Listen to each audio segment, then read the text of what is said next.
Hello class ninth. अभी तक हमने सिंपल परमानेंट टिश्यू पढ़ लिया था आपका।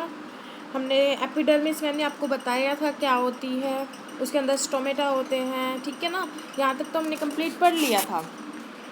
आगे नेक्स्ट आज हम एपिडर्मिस के बारे में पढ़ेंगे। जैसे ये एपिडर्मिस होती है, ठीक है, ये वाली लेयर एपिडर्मिस, उसके बीच में ऐसे से ये स्टोमेटा होते हैं, ठीक है। स्टोमेटा ये जो साइड वाली चीज़ होती है, स्टोमेटा ये पूरा स्टोमेटा होता है, लेकिन जो ये वाली चीज़ होती है जो स्टोमेटा को कवर करके रखती है वो उसको बोलते हैं हम गार्ड सेल, ठीक है।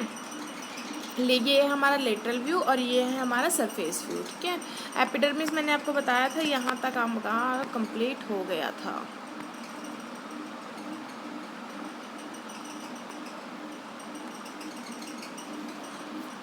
Since it has a protective role to play, तो इसका जो रोल है, जो हमारी आउटर कवरिंग है, उसका जो रोल है वो प्रोटेक्टिंग है।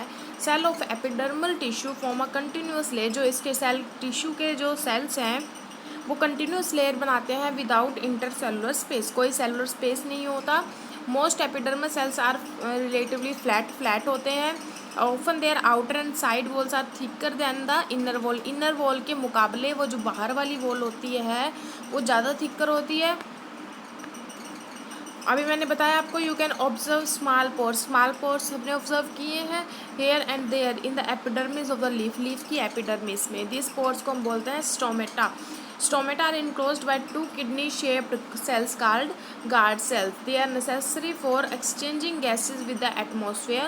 Transpiration, loss of water in the form of water vapor also takes place through stomata. अब आपका फंक्शन ऑफ स्टोमेटा आपके पास आ सकता है, define stomata and the right function of stomata, ठीक है। तो ये आपने यहाँ से लिखना है फंक्शन स्टोमेटा के, they are necessary for the exchanging, यहाँ तक, ठीक है। Epidermal cells of the roots, अगर आप अभी तक हमने लीव्स की बात की थी, अभी रूट्स की बात कर रहे हैं। एपिडर्मल सेल्स जो रूट्स की हैं, whose function is water absorption, जिसका फंक्शन जो वाटर को एब्जॉर्ब करना है। Commonly bear long hair like parts, तो उसके पास जो हेयर लाइक पार्ट्स होते हैं वो क्या करते हैं, टोटल जो एब्जॉर्वेटिव सरफेस एरिया है उसको इंक्रीज करते हैं। In some plants like desert plants epidermis has a thick waxy coating, जो वैक्सी कोटिंग होती है उसके पास थिक होती है, जिसको किसकी कोटिंग होती है, क्यूटिन की होती है। केमिकल सरफेस सब्सटेंस होता है जो वाटर प्रूफ क्वांटिटी होती है जिसकी उसके आउटर सरफेस में, ठीक है। Can we think of a reason of this, क्या हम उसका रीज़न सोच सकते हैं कि क्यों होती है वो। It is the outer layer of branch of the tree, ये जो ट्री की ब्रांच की आउटर लेयर है different from the outer layer of a young stem, जो ट्री की ब्रांच लेयर की जो यंग स्टेम की है उन दोनों की अलग अलग कैसे होएगी, हो सकती है।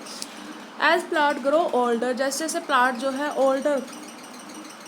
ओल्ड होने लगता है, बूढ़ा होने लगता है, तो आउटर प्रोटेक्टिंग टिश्यू जो उसके प्रोटेक्टिव जो आउटर वाले टिश्यू है कंटेन, उसके अंदर बहुत सारे चेंजेस आते हैं। आ स्ट्रिप ऑफ सेकेंडरी मेरिस्टेमेटिक, जो सेकेंडरी मेरिस्टेमेटिक रिप्लेस था, जो क्या होता है, ये एपिडर्मिस है, आगे सेकेंडरी मेरिस्टेमेटिक होती है, फिर मेरिस्टेमेटिक टिश्यू होते हैं, ठीक है ना। जो ये सेकेंडरी वाला होता है ये रप्चर हो जाए तो ये वाला इसकी जगह ले लेती है, ठीक है। यही बोला हुआ इसने। Cell of the outside are cut off from this layer, this form a several layer of thick cork, जो हम बोलते हैं ना बार्क ऑफ ट्री की, जो पेड़ की छाल होती है वो इसी से बनती है। सेल्स आर अरेंज्ड, जो कोर्क होता है वो डेड और कम्पैक्टली भी अरेंज्ड विदाउट इंटरसेलुलर स्पेस, बिना इंटरसेलुलर स्पेस के ये अरेंज होते हैं। They are also a chemical, उनके अंदर एक केमिकल होता है जिसको बोलते हैं suberin in their walls, their that makes them improve to gaseous and water. ये जो छोटे छोटे टर्म्स आती हैं इनको अच्छे से याद करना चाहिए हमें कि ये चीज़ होता है क्या है, ठीक है ना। ये एनसीईआरटी के अगर एक एक अक्षर आप अच्छे से पढ़ने लग गए ना तो आपको किसी क्वेश्चन में कोई प्रॉब्लम नहीं होएगी। आपका हो गया परमानेंट टिश्यू कंप्लीट। नेक्स्ट आता है आपका epidermis, sorry complex permanent tissue. अब कॉम्प्लेक्स परमानेंट टिश्यू में हमने पढ़ना है जाइलम और फ्लोएम। ये रहा हमारा जाइलम और ये रहा हमारा फ्लोएम, इसके बारे में पढ़ना है अपने, फ्लोएम और जाइलम, ये जो क्या होते हैं complex permanent tissue.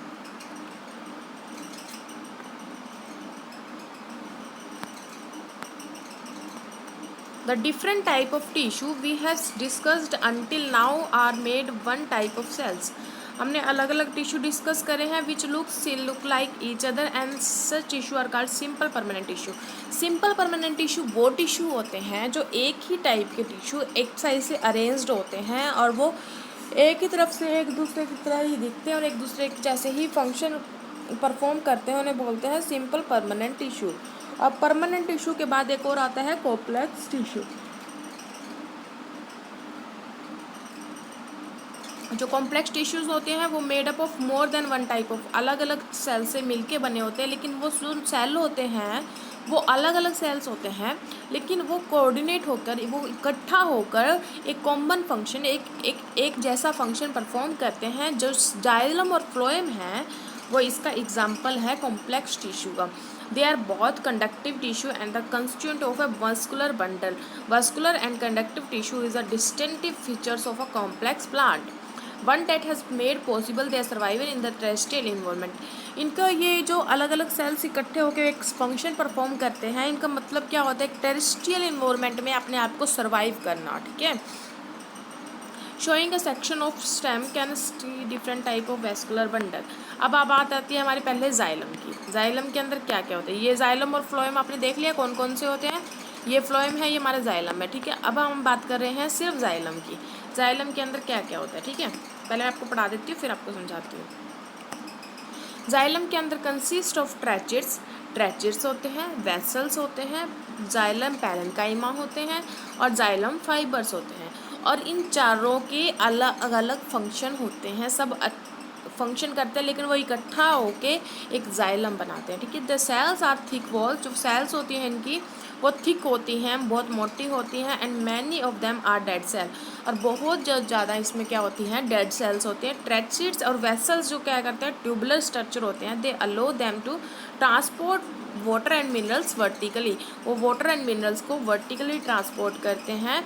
And the parenchyma store food, food को स्टोर करता है और किसके हेल्प करता है, sideways conduction of water में। और फाइबर्स क्या करते हैं, सपोर्टिव होते हैं फंक्शन में। अब ये देखो, जो हमारे ट्रैचेट्स और वेसल्स हैं, ट्रैचेट्स और वेसल्स हमारे क्या करते हैं, ये हमारा ट्रैचेट्स और वेसल्स, ठीक है। ये रहे हमारे ट्रैचेट्स और वेसल्स। ट्रैचेट्स और वेसल्स क्या करते हैं, वर्टिकली हमारा वाटर और मिनरल्स की ट्रांसपोर्टेशन करते हैं, ठीक है। और जो हमारा पैरेन्काइमा होता है वो हमारे क्या करता है, स्टोर करता है फूड को और साथ में साथ कंडक्शन करता है वाटर की। ये तो फ्लोएम आ गया, ठीक है। और अब इसमें वो नहीं दिखाया, हमारा फाइबर्स नहीं दिखाया, लेकिन फाइबर्स क्या सपोर्ट करते हैं जाइलम को, ठीक है। आगे आपको समझ, अब बात है फ्लोएम की। फ्लोएम के अंदर भी 4 टाइप के होते हैं एलिमेंट्स। एक होती है साइवे ट्यूब, दूसरी कंपेनियन सेल्स, तीसरी phloem fibres and phloem parenchyma.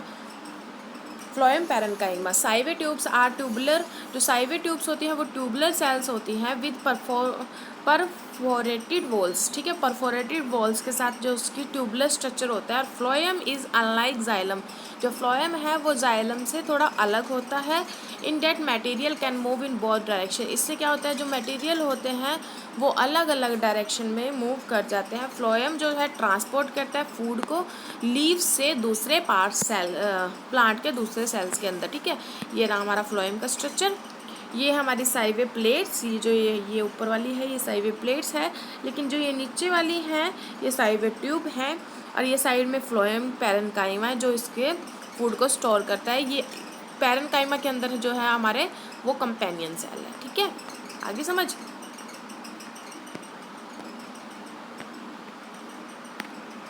Next animal tissue आता है, ये हम पढ़ेंगे कल, ठीक है। यहाँ से आपका जितने क्वेश्चन थे आप वो कर लेना। एक तो ये हो जाएगा कांस्टेंट ऑफ फ्लोएम, ठीक है। एक ये वाला क्वेश्चन है, what are the constant of phloem, ठीक है। और सेकंड क्वेश्चन आपका आएगा function of stomata, function of stomata, ठीक है। ये आपके दोनों क्वेश्चन जो है आप मेरे को लिख के आज ही सेंड करोगे, ठीक है। ये अपनी रफ कॉपी में लिखोगे अभी आप, फेयर कॉपी में अभी इसका कोई क्वेश्चन नहीं लिखोगे, ठीक है। जितना मैंने एक बार भेजी थी आपको पिक वही लिखोगे सिर्फ फेयर कॉपी में, क्योंकि मैं बाद में आपको सारी एक्सरसाइज भेजूंगी, वो वाली अपने फेयर नोटबुक में कंप्लीट करनी है, ठीक है। अभी आप मेरे को ये वाले जो क्वेश्चन लिख रहे हो ये याद करके और अपनी रफ कॉपी में टेस्ट दे के अपने पेरेंट्स के साइन करा के उसके बाद आप मेरे को सेंड करोगे इसको, ठीक है। जो भी आप मेरे को सेंड करते हो उस पर अपने पेरेंट्स के साइन ज़रूर कराया करो, ऐसे मत सेंड किया करो कुछ भी, ठीक है। अब बाकी हम एनिमल टिश्यू पढ़ेंगे कल को।